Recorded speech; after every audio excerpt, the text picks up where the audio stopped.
Hi everyone and welcome to Hit the Apex. It's our Bahrain Grand Prix edition with a preview coming up for you. We've got a lot of news to cover as well. We'll talk some supercars later too, so thanks for joining us again this week. Sounding a bit nasally already. It's the cold of winter starting here. Jawad always, joined by Baden, and yep, we're already into round 2 of the championship. Key race, you could say. Poles apart from Melbourne with the street track going over to a permanent facility with a lot of overtaking opportunities. What can we expect from this weekend? Oh, it's not so much what'll be on track, but off, and you've already touched on it with your recent articles, and by tomorrow evening, our time, there's bound to be some word on the future of the sport beyond 2020, so there'll be much to discuss there. And as for on-track, Bahrain, it's always, since that switch to a twilight race since 2014, been one of the better events on the calendar, so by next week's edition, there's sure to be much to discuss. Yeah, well, we have Bahrain as our second race this year. We had it as round 3 after China last year, but this year they've done a switch around between the two. So Sebastian Vettel and Ferrari heading into the weekend as the leader in the standings. Both of them, just needed to sneeze there. Both actually enter. Apologies again. Both actually enter as being the most winningest driver. And what the hell is going on? This is unacceptable. Torturing you. Yeah, just it comes and goes all of a sudden. Anyway, let's start again. Vettel and Ferrari enter the weekend as the most winningest team and also driver in Bahrain. Of course, Vettel won the race here last year, whereas Ferrari, 5 wins. They've won with Alonso. They've won with Schumacher, of course, that first win that they had in 2004. So 3 wins to Seb, as well as 5 in total for Ferrari. Hamilton himself, Lewis, is a 2-time winner here, including that epic 2014 race that they had with Nico Rosberg, that duel that we all remember. The only other multiple winner of the race, or the only other winner of the race on the grid, is Fernando Alonso, who's won the race 3 times, twice with Renault back-to-back, and then, of course, with Ferrari, that first race that he had for the team back in 2010. So in terms of qualifying, really, Mercedes still a class above the rest. That much talked about party mode, you could say, that caused headlines in Australia. Can we expect anyone else to take pole position? No, not really. But talking about the race, that's another picture because, whilst they were in a dominant position for the early part of the race in Australia, the safety car, of course, stopped them strategically, and then, of course, they had some software issues as well, which they've said that they've rectified ahead of this race. So, Ferrari won here last year because they had the better strategy. They were kinder on their tyres, and just overall, their car was better suited to this circuit. Could we see them make it 2 from 2 this year?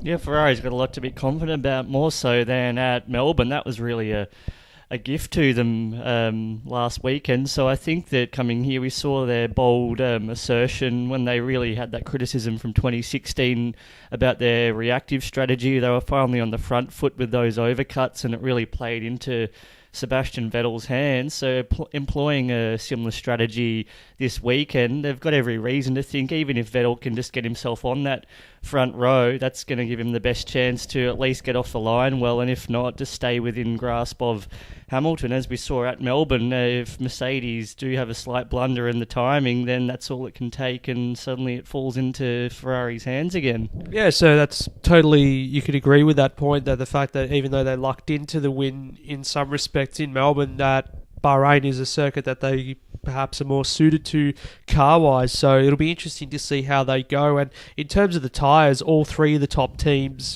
Ferrari, Mercedes, Red Bull, have gone with the same amount of super soft tyres to use. It's interesting to point out too that McLaren have been the most aggressive with their tyre selection. They've got 9 sets of super softs. Now, we saw them strong in the race in Melbourne, and Fernando Alonso had some interesting comments to say after that, which we'll touch on a bit later. But, come the race time, we know we discussed last week that qualifying might not be their best suit, but come the race, Could those extra set of super soft tyres benefit them with an aggressive strategy and maybe targeting more top 5 finishes? Who knows? Let's move it down quickly a little bit. Haas, they had their best result here from their debut season in 2016. Roman Grosjean with 5th. So with the form that they had in Australia, could they perhaps replicate that here? Except for the pit stop fumble, of course. So that'll be interesting to see as well from the Haas team, because in a way McLaren's results sort of hindered on what happened to Haas. So if Haas are up there again in the top 5 places, then McLaren might not have it as easy. But this is, I guess, the intrigue of the midfield battle. Haas, Renault, McLaren, how are they all going to fare?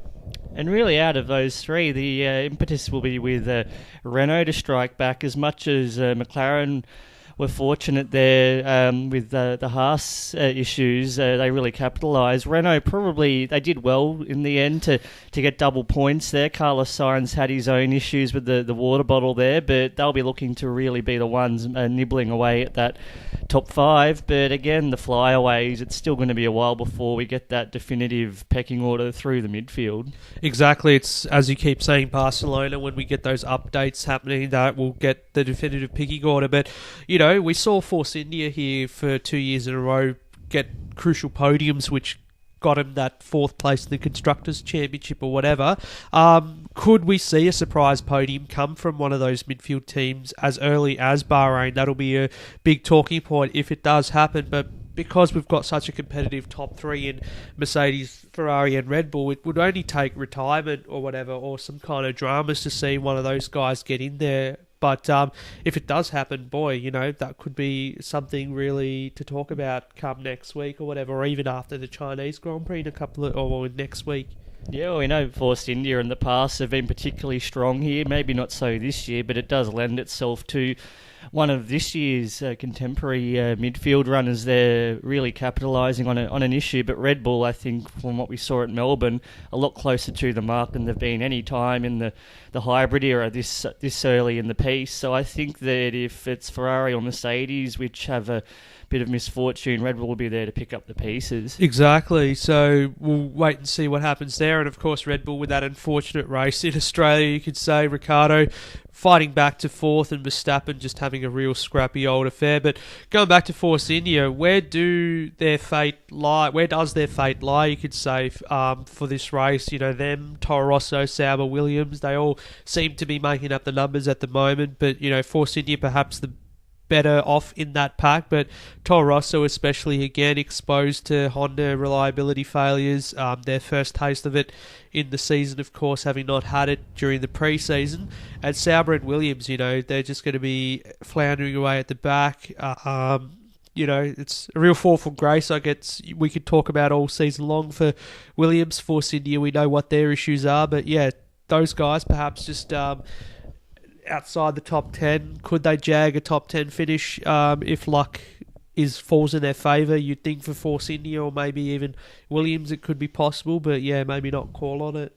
Yeah, a bit premature to say that they're in the hunt. They showed they were really quite a way off the rest of the field. You could say at Melbourne it was a true 2-horse race there between the points contenders and the rest really just lagging away. So it's going to take some real attrition to see any of those guys up there. And as much as we did think coming into the season it was going to be really open, it has proven quite quickly that particularly Sauber and Williams, they've got a long 7 or 8 months ahead. And then Force India, who knows, the talk about its own future, let alone development, but its own mere survival there. So the next month will be quite pivotal in determining its own fate for this season. Yeah, exactly. But overall, I guess for the weekend itself, it's really difficult to predict at this stage. I mean, we say Mercedes is going to be quickest to qualifying. Can Ferrari turn it on for the race as they did last year?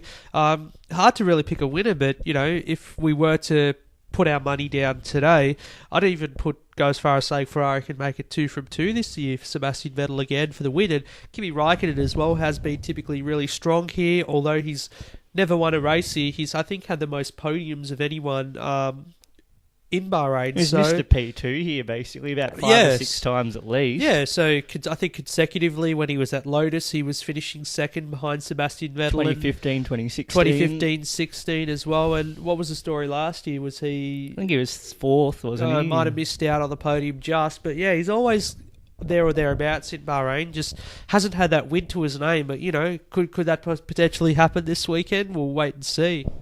Yeah, I think, again, for Mr. Raikkonen there, he showed, like last season, that he's getting closer to being up there with Sebastian Vettel and not being so much of making up the numbers. And it was just that luck, really, that strategy, which put him out of the picture. But he had a very strong weekend at Melbourne. So I think for him, if he gets a good qualifying in, he just needs to do something right off the line. He really needs to be just streaking off ahead into the twilight and give himself the best chance of being not under or overcut by the other side of his garage, as so often seemed to be the case last season when we thought we might finally get another victory for the Finn in red. It's been now 9 seasons, really. It's hard to believe 2009 was almost a decade. So he's now in his 8th season overall at Ferrari across those 2 tenures. So it's got to happen sooner or later, but he definitely does seem to be really quite switched on.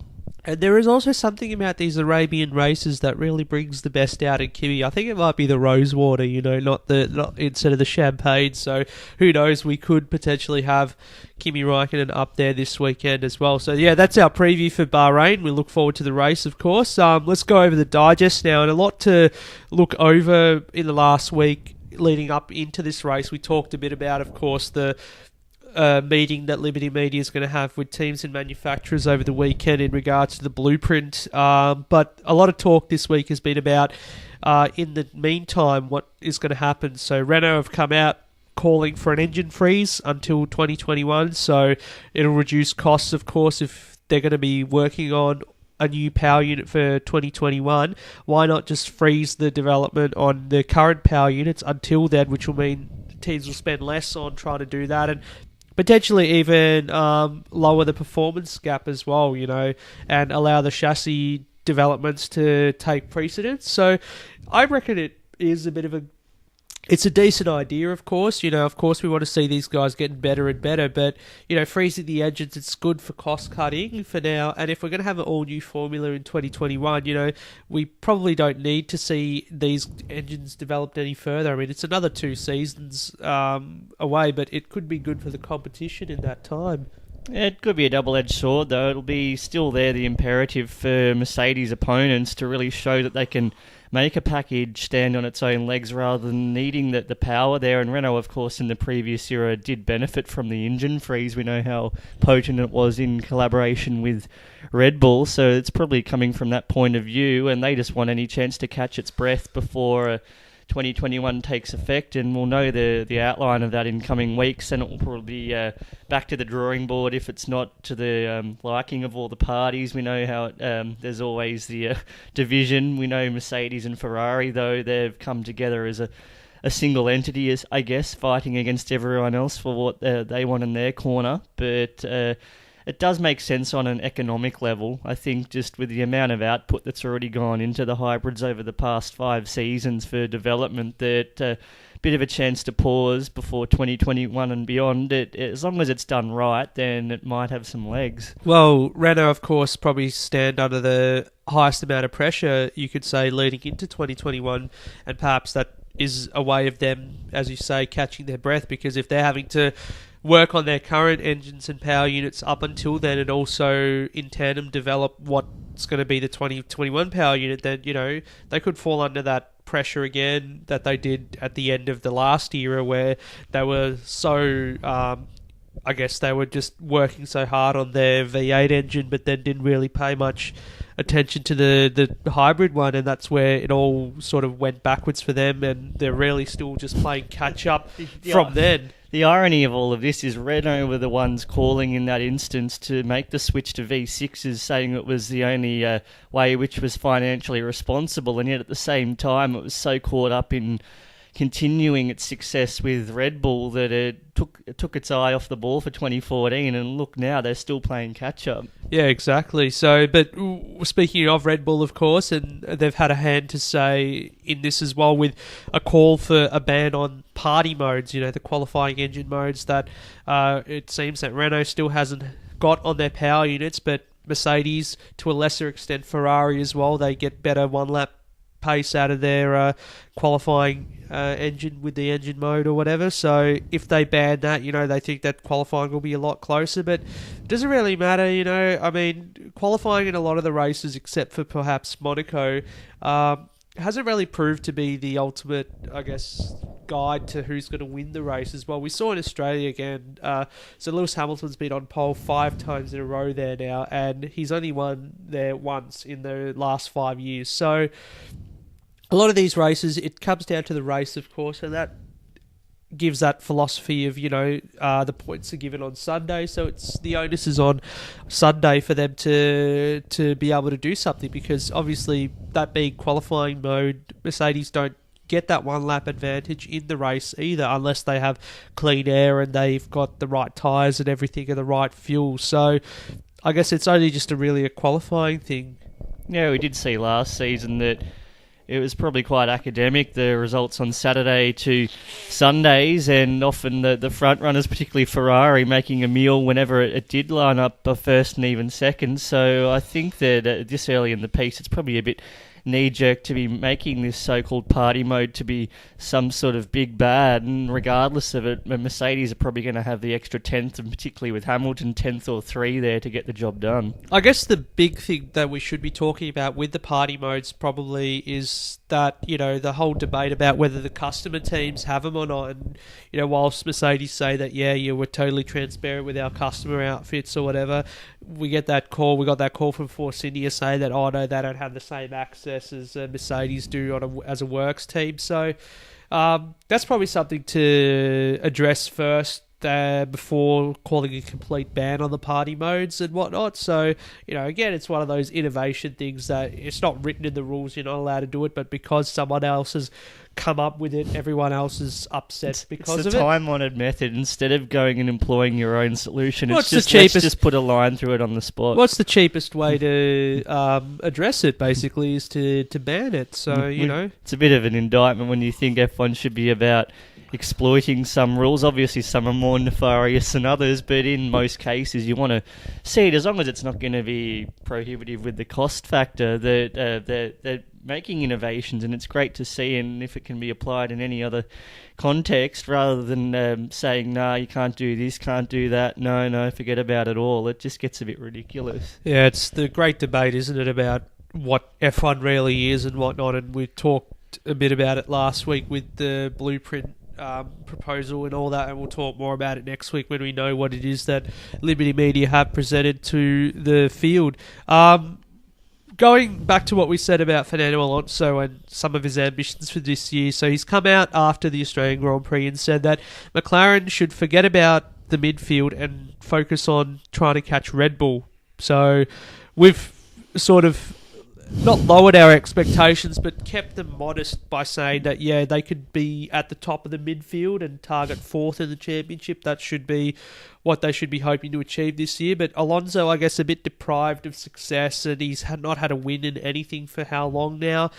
Perhaps getting a bit edgy and saying that, we should perhaps be a bit more ambitious here. Let's target Red Bull, It is possible. There is a lot of variables that have to go their way, and of course it all comes down to their car, and if it can be made to be better than Red Bull, which at the moment it clearly isn't. But it doesn't seem like it'll happen anytime soon. You keep saying next year is the year for them to make that leap into the top 3 or whatever, but if by the end of the season they can get to that stage, that would be great. Yeah, we've seen in previous seasons with Honda where they kept forecasting by the end of this season we'll be at this level, and by then the competition's already made its own progress, so it's become moot. So you'd hope in this case, if anything, Alonso is just giving the kick along to Renault as much as McLaren there to to really keep it up. And for Red Bull, we've seen their own progress already. They're clearly much closer to the front than the midfield than last season. So he's going to be a little bit edgy, you'd think, and he's just trying to have a positive demeanour and work on some of that momentum we saw from Melbourne. Well, I guess the most positive thing to take out of Melbourne was his team radio message at the end of the race, where he said, we can fight, and he kept repeating that, saying, that's finally they can fight, which is good to hear, because there's nothing positive that's come out of of Fernando Alonso's cockpit in the last few years in the team radio messages, so it's nice to hear something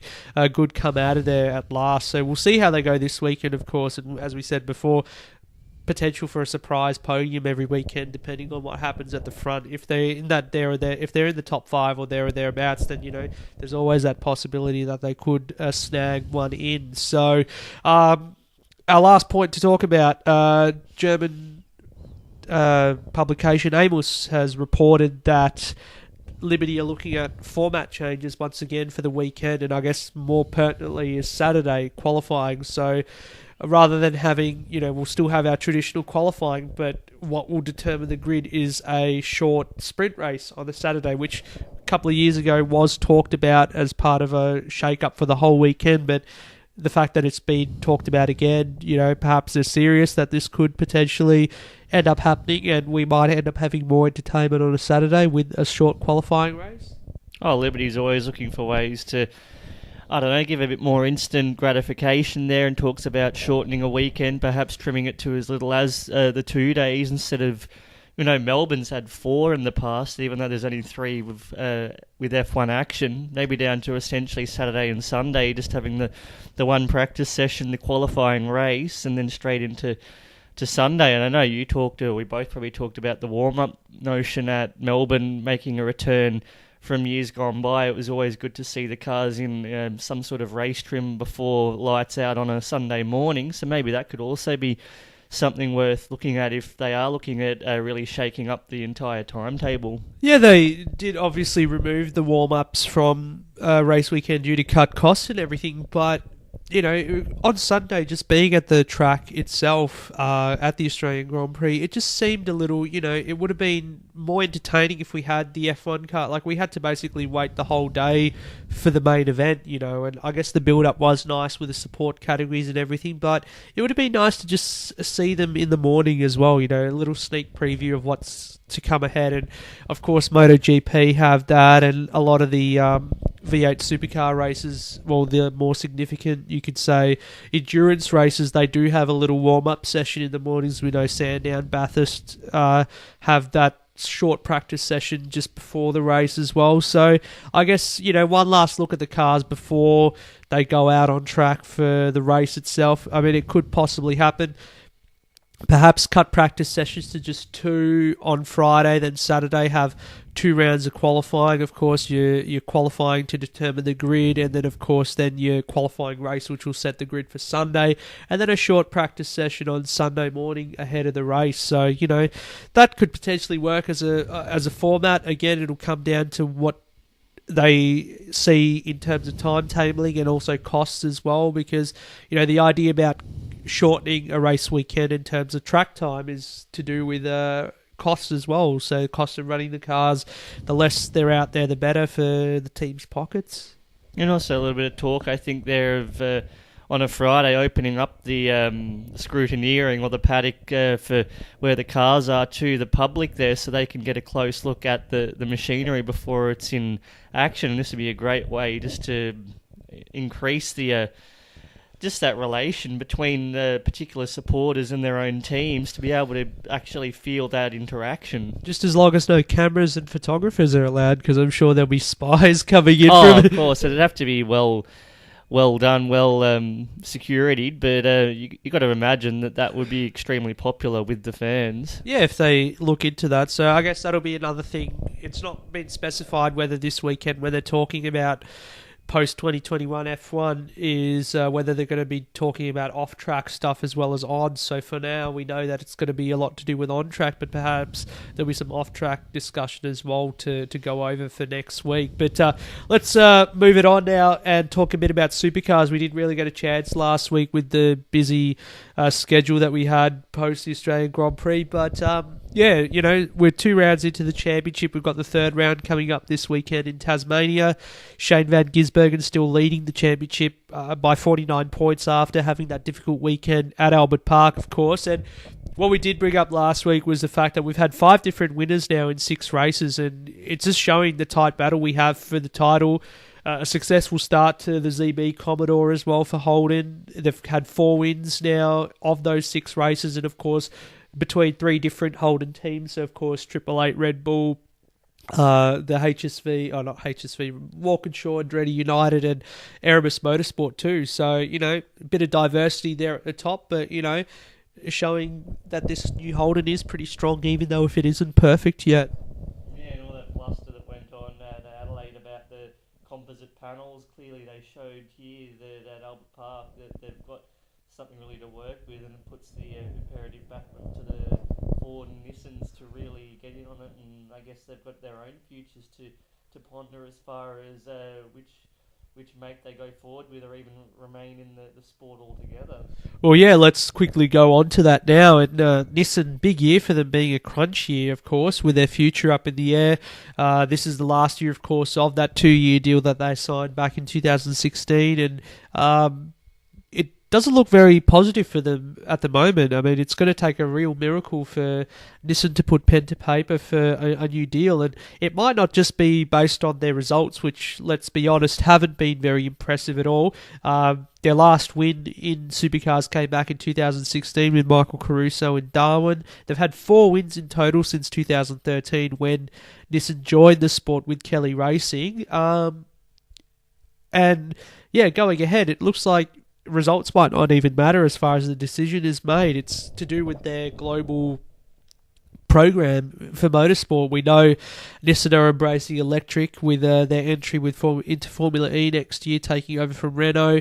They've got their GT racing campaign across different GT categories in the world with the GTR. Do they want to develop a new car for supercars because of the Gen 2 regulations? That's the thing, Does it fall in line with what they're doing everywhere else in the world? That'll be the big question that they're going to have to ask. Yeah, philosophy is going to always be prone to change, and based on its return over such a time in the sport, probably is a big ask. You're going to need something in probably the first half of the season before any commitment is made, and I guess a bit of conjecture as well. We did hear through the weeks that maybe Simona Di Silvestro is being looked at for a better opportunity, and even Molly Taylor as well. So clearly supercars wanting to advance, at least on the female side, someone with an actual decent drive there rather than being stuck in a car which is quite mediocre. So you can see that there's going to be some push maybe from supercars there to make it work out in some respect. And if it's not at Nissan, it'll be elsewhere. Well, yeah, Simona being in her 2nd season now, and also talking about finishing in the top 10 in Tassie this weekend. They're going to bring engine upgrades, of course, as well, which will be important with the long back straight that they have here. But I guess, yeah, her future up in the air too. The fact that, Holden are potentially looking at poaching her from Nissan, which could advance her own career in supercars, put her in a top team, of course, if Nissan isn't working out. You talked about Molly Taylor there before as well, the Australian rally champion, former, of course, a lot of pedigree behind her being in a Works Subaru racing in that championship, and of course Holden trying to lure her into the category as well and get more female drivers on the grid. So that would be great, of course, but let's focus on Nissan, I guess, what their future is at the moment. I think Simona has a 3-year deal with Nissan, so could be broken, yeah, if Nissan pull out. So we'll see what happens in there. And of course, this is going to be a big weekend because Tassie's one of those really tight tracks where, everyone's got to have to be on their game, and the grid is usually separated by like a couple of tenths or something. So it'll be interesting to see what happens there. They're introducing a new qualifying format too, like Formula One and in MotoGP, which is a 3-phase format. I guess it's going to be used here and at Barbagallo, being small tracks. So rather than having all the cars on track at the same time or whatever, they can segment it and see, have the 1/3 of the fastest cars out, then the third of the middle fastest, and then the slowest cars out on track at the same time. So rather than having the whole field congested and people missing out, I guess, on those top berths and whatnot, it'll be a lot more segmented, and then we will see less dramas. Yeah, I think Supercars, it's never been afraid to experiment a little, whether it's qualifying or the race formats, and settling on something longer term. These are probably the better circuits lend itself to something being used in a way where it's really going to be efficient. So give this an opportunity and see where it ends up. But you do want to see the drivers giving it their all, rather than, I guess, being like a go-kart and being stuck behind someone doing half the pace, and you get caught behind them for as much as 3 seconds, and then you're suddenly condemned to being P20 on the grid. Are you still upset about what happened in your go-kart experience a couple of weeks ago? Just a little anecdote, a little analogy. Yeah, from a couple of weeks ago, you were certainly a bit aggro, you could say, being held up behind like a whole grid of... Similar context, though, to a circuit like a Barbagallo or a Simmons Plains. That's the essential nature of it. It's flowing and it's over so quickly. Yeah. All it takes is one corner and the whole lap's been destroyed. Compromised, exactly. So yeah, hopefully this eases a bit of the congestion there. And of course, remember what happened last year at this race. I couldn't even follow it live, but you were just texting me throughout. It's like, okay, one guy's off. Wait, they're all off. They're all into the wall, basically. And when I saw the images, I'm like, this is like a car wreck yard or whatever, with all the cars that are piled up into each other. And that was crazy in the wet weather last year there. So hopefully we don't have that much madness this year, and we can actually have some racing to look forward to. But going back to, I guess, the Holden teams and whatnot. So at the title race, Erebus, you could say, are properly a dark horse in this title race. And David Reynolds was talking in that press conference that we were in after the weekend was over in Albert Park, that, this is the best start to a year that he's had in his career in the category. So having had that win under his belt, he had the podium, of course, in Adelaide too. Perhaps Erebus are looking like a title contender here, and being second in the championship, if he can consistently have good weekends and get regular race wins, they could really be on the board. I think the main thing is being top 10, top 5. You don't have to take them all out, but it's just staying clear of the what do you call it, demolition derby, something like that at these kind of circuits. Just keep out of trouble, pick up some points, and if they jag another win, then they've really got to be considered as a legitimate contender. And it's all credit to the way, again, that since that really, you could call it a debacle when it had its tenure with Mercedes a few years ago, they're now gone from Bathurst, where everyone thought, it's a feel-good story, to being right in the hunt. Yeah, they're not underdogs anymore. They're potentially dark horses, which is good to see. So, speaking of another Holden team that had success at the Grand Prix, of course, Scott Pye and the Walkinshaw Andretti team, buoyed by that breakthrough win there at Albert Park.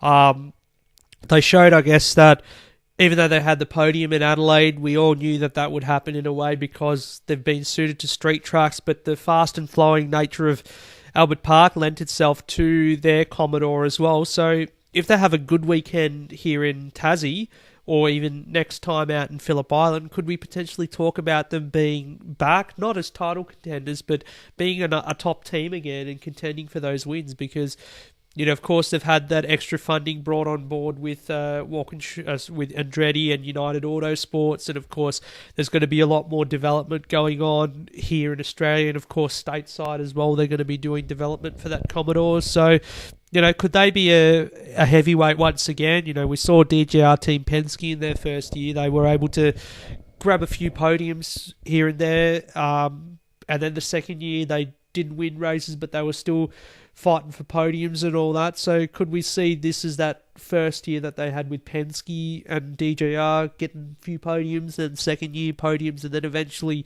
launch into a title campaign? I think it's just going to be one of those trajectories where each season just slow evolution, it's a few podiums or victories, target the endurance races to really come on song. In the past, they've always been competitive there. Yeah, so Walkinshaw. build around the season at the sprint events, and they could find themselves with both drivers in the top 10 in the standings, and that would already be a huge improvement on anything really they've achieved in the past few seasons. Yeah, exactly. And Enduros, as you said, they always seem to do really well. At Scott Pye on the podium last year at Bathurst, and then of course Garth Tander winning the team's last race in 2016 before Pye won, of course, here in Albert Park. So that'll be interesting to see how that team goes. Tickford as well, they'll be looking at winning sometime soon. Of course, Chaz Mostert was the one that scored a podium for them in Adelaide, but they didn't really have a great Grand Prix weekend, so they'll be looking at getting a win sooner than later to get themselves up on the board as well. So it's going to be a tight year ahead, I reckon, but in the end, those usual suspects should bring themselves back to the front. So we'll see how they go this weekend to start off with. And of course, we're going to get to that period where it becomes a lull again, where we have, a race weekend every 2 weeks, and then in the middle of the year it sort of becomes once every month or whatever we have a race. 5 years ago, the discussion was that this would be ironed out, and yet here we find ourselves, and they've still not made alterations to the calendar as much as it's now at a record 16 official events with Melbourne there as an official event on the calendar. It's quite hard to believe that they haven't found a way, so it's really got that flowing nature across the really 10 months that it takes up. Well, yeah, I guess the fact that they've got a couple of new events on there as well, with the Bend coming up as well in August, and that Sydney Motorsport Park turning into, what do you call it, a night race, just a one day event.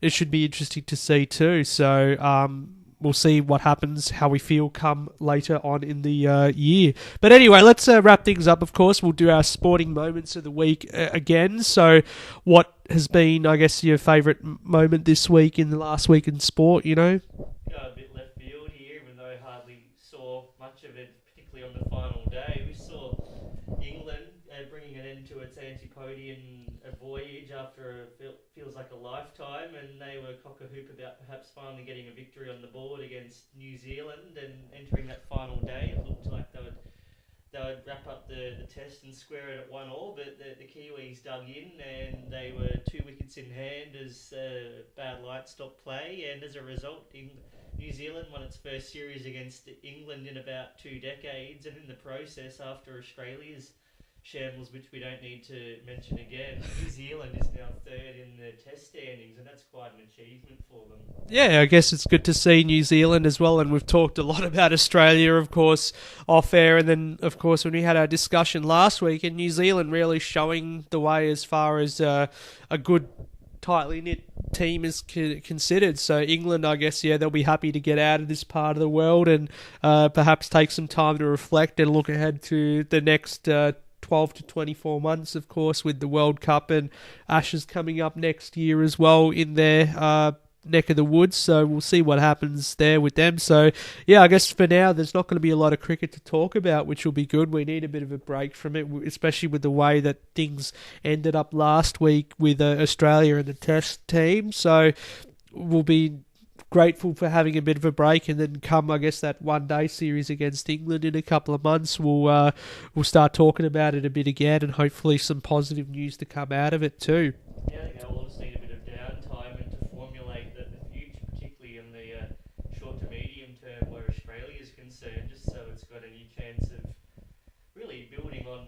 They haven't been poor the last 2 or 3 years by any means, but with that culture and the shift to make sure that it still is aligned with success with those big tournaments such as the Ashes and the World Cup right around the corner. Yeah, they hold both of those trophies in hand, so they'll be entering next year as the defending World Cup winners, and of course the Ashes holders as well. So I guess to wrap it up anyway, for me, I guess I was going to do something cricket themed, of course, but I thought, I guess the best story that I heard all week was Billy Munger and his return to racing, and of course with the F3 Championship over there in the UK, his first race back, he finished on the podium, which was amazing to see, and I think a lot of people share the same sentiment that how amazing that is for a kid who almost lost both of his legs. Well, he did lose both of his legs last year, but to come back into competitive racing in less than 12 months is absolutely amazing. And the fact that, he still has that belief and that dream to one day race in the higher categories as well of open wheel racing. I seriously hope that he can get there. And at his age as well, to have that sort of determination and belief, especially after what's happened to him, I reckon it's totally possible. So good on him. And silences those critics there who might have said that he was being given these opportunities just for charity and just to say what could have been. He's clearly earned that privilege now, and he can go on and show that he's as good as anyone there, and to his future, whatever he achieves, then good on him. Yeah, it almost sickens me whenever these keyboard warriors come out and try to make claims like that against what is truly a good feel-good story. It almost feels like they're just eternally miserable about everything. Just because they've never been in that situation, it doesn't mean you should take away from someone who has done the hard work to do it. Sure, he's had the best medical treatment and he's had the best rehabilitation, but it doesn't matter if you've got that. It comes down to your own ability as well and your own resilience, and the fact that he's made this comeback is really positive and heartwarming, and I seriously hope that whatever career he forges now, it's a successful one. And I guess I'll add in that other comment that I wanted to make as well. I thought after what happened with Australia and the ball tampering and everything, even though they got thumped in the fourth and final test, just the way that they presented themselves under Captain Tim Payne, the handshake before the game, I thought that was quite pertinent. And in a way, just, quelling the tempers between the two teams. Australia reached out, called for peace, and I think that was really good to see. Yeah, I think South Africa's already expressed scepticism whether that attitude will remain, but you've got to give credit to them for now, for Australia, just for getting through that final test. It wasn't easy, and clearly they weren't in the optimal headspace because they were never in the game. But Tim Payne clearly looks like it fits literally quite appropriately like a glove for him as the skipper, and he looks like the right man for the job, however long he might remain as the captain. Yeah, exactly. So hopefully from here on we have some good news to bring about Australian cricket, of course, and world of sport in general. There's always some kind of crisis going on, so hopefully we have a good weekend ahead. We've got MotoGP on, Supercars, F1, got a lot to watch, and if you're into the Commonwealth Games as well, I guess you could watch that too. So anyway, that wraps it up for this week's edition. Thanks for tuning in as always. We'll see you guys next week and talk more F1 and more motorsport. Until then. Thank you.